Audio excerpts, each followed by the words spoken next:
Diterkamnya seorang nelayan di Aceh Jaya, tim BKSDA Aceh memasang perangkap buaya. Pemasangan perangkap buaya ini sebagai tindak lanjut dari kejadian penerkaman nelayan.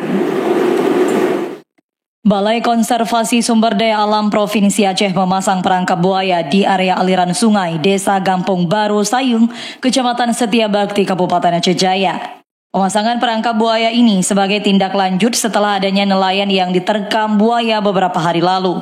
Perangkap yang dipasang petugas BKSDA ditempati di lokasi yang tidak jauh dari diterkamnya korban karena sebelumnya tim gabungan bersama warga setempat sempat menemukan sejumlah potongan tubuh korban.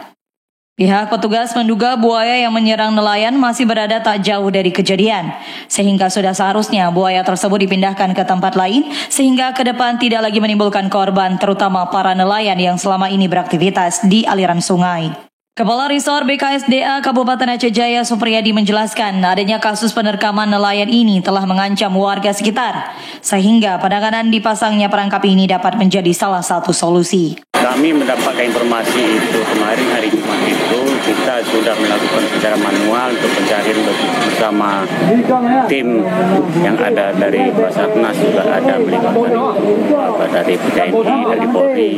Untuk hari ini setelah hari kelima kita mencoba untuk melakukan evakuasi dengan memasang perangkap.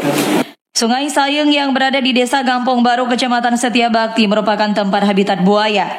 Bahkan dalam beberapa tahun terakhir sudah banyak memakan korban, baik nelayan setempat maupun ternak warga.